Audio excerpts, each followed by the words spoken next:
एक छोटे से शांत गांव में रामू किसान रहता था। उसका छोटा सा मिट्टी का घर, दो गायें और कुछ बीघा जमीन ही उसकी पूरी दुनिया थी। गरीबी जरूर थी, लेकिन उसके दिल में ईमानदारी और मेहनत की दौलत भरी हुई थी। सुबह का समय था। सूरज की पहली किरण अभी धरती पर उतरी ही थी। पक्षियों की आवाजें गूंज रही थीं। रामू अपने आंगन में गायों को चारा डाल रहा था। ले गौरी, पहले इनका पेट भर जाए, फिर हम खेत चलेंगे। तुम हर दिन इतनी मेहनत करते हो रामू। भगवान एक दिन जरूर हमारी मेहनत करने वाले का हाथ भगवान कभी खाली नहीं सुनेगा। लेकिन उस साल गांव में बारिश बहुत कम हुई थी। खेत सूखने लगे थे। मिट्टी फट चुकी थी। गांव के किसान चौपाल में बैठे चिंता कर रहे थे। अगर इस बार बारिश नहीं हुई तो हम बर्बाद हो जाएंगे। मैं तो शहर जाकर मजदूरी करने की सोच रहा हूँ। तभी गांव का अमीर जमींदार भैरव सिंह वहां तुम आया। लोग क्यों परेशान हो? खेती छोड़ो, शहर जाओ, यही समझदारी है। फिर उसने रामू की ओर देखा। रामू, तुम्हारा खेत मुझे बेच दो, अच्छा पैसा दूंगा। कुछ देर के लिए वहां सन्नाटा छा गया। जमीन किसान की माँ होती है भैरव सिंह जी। कोई अपनी माँ को बेचता है क्या? गांव वाले हैरानी से रामू को देखने लगे। उस रात रामू के घर में चूल्हा मुश्किल से जला। गौरी थोड़ी सी बची हुई रोटी मोहन को दे रही थी। माँ, आप लोग नहीं खाओगे? हमें भूख नहीं है बेटा। रामू चुपचाप बैठा था। उसकी आंखों में चिंता साफ दिख रही थी। स्कूल की फीस भी बाकी है। रामू गहरी सांस लेकर बोला। मैं कुछ ना कुछ कर लूंगा, लेकिन मोहन की पढ़ाई नहीं रुकेगी। अगले दिन सुबह रामू जंगल की ओर निकल पड़ा।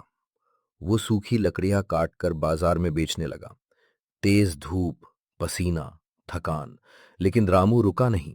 शाम को उसे कुछ पैसे मिले। वो खुश होकर घर लौटा। गौरी, देखो, आज इतने पैसे मिले हैं। इतनी मेहनत मत किया करो। जब तक हाथ पैर चल रहे हैं, मेहनत करता रहूंगा। एक दिन गांव में एक बूढ़े साधु आए। लोग उनके पास आशीर्वाद लेने पहुंचे। साधु की नजर रामू पर पड़ी, जो धूप में खेत की मिट्टी पलट रहा था। साधु उसके पास गए। बेटा, इतनी परेशानी में भी तुम्हारे चेहरे पर शिकायत क्यों नहीं है? क्योंकि मेहनत करने वाला इंसान कभी हारता नहीं बाबा। आज बुरा समय है, कल अच्छा दिन भी आएगा। साधु मुस्कुराए।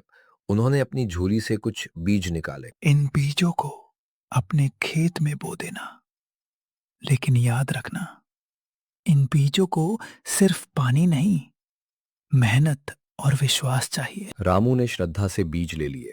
अगले दिन से रामू खेत तैयार करने लगा। वो सुबह से शाम तक मिट्टी खोदता, कुएं से पानी लाता और बीज बोता। गांव वाले उसे देखकर हंसते। अरे रामू पागल हो गया है। सूखी जमीन में खेती करेगा। लेकिन रामू ने किसी की बात नहीं सुनी। लोग चाहे कुछ भी कहे, मुझे तुम पर भरोसा है। रामू मुस्कुराया। दिन बीतते गए। रामू रोज खेत में जाता, पौधों को देखता, मिट्टी ठीक करता। एक सुबह अचानक आसमान में बादल छा गए। तेज हवा चलने लगी। फिर अचानक बारिश शुरू हो गई। पूरा गांव खुशी से झूम उठा। बच्चे बारिश में नाचने लगे। बारिश आ गई, भगवान ने सुन ली। रामू आसमान की ओर देखकर मुस्कुराया। कुछ हफ्तों बाद खेतों में हरियाली फैल गई, लेकिन सबसे सुंदर फसल रामू के खेत में थी। सुनहरी बालियां हवा में लहरा रही थीं। गांव वाले हैरानी से देखने लगे। इतनी अच्छी फसल। रामू सच में कमाल कर गया। भैरव सिंह भी खेत देखने आया। रामू, मैंने तुम्हें गलत समझा था। उस साल रामू ने खूब अनाज बेचा। मेहनत कभी बेकार नहीं जाती मालिक। उस साल रामू ने खूब अनाज बेचा। घर में खुशियां लौट आईं। उसने सबसे पहले मोहन की स्कूल फीस भरी। बाबा, मैं खूब पढ़ूंगा। बस इतना याद रखना बेटा, मेहनत से बड़ा कोई जादू नहीं। रामू ने गांव के गरीब लोगों की भी मदद की। कुछ साल बीत गए। मोहन बड़ा होकर कृषि अधिकारी बन गया। वो पढ़ लिख कर अपने गांव लौटा। उसने किसानों को नई खेती की तकनीकें सिखाईं।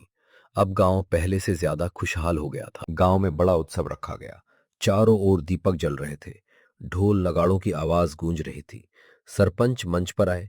अगर रामू उस कठिन समय में हार मान जाता, तो हमारा गांव कभी आगे नहीं बढ़ता। पूरा गांव तालियों से गूंज उठा। मोहन गर्व से अपने पिता को देख रहा था। रात का समय था। ठंडी हवा खेतों में बह रही थी। रामू और मोहन खेत के किनारे खड़े थे। बेटा, किसान सिर्फ फसल नहीं उगाता, मोहन ध्यान से सुन रहा था। वो उम्मीद भी उगाता है। मोहन की आंखें भर आईं। आसमान में चांद चमक रहा था। दूर बैलों की घंटियों की आवाज सुनाई दे रही थी। रामू ने अपने खेतों की ओर देखा और मुस्कुरा दिया।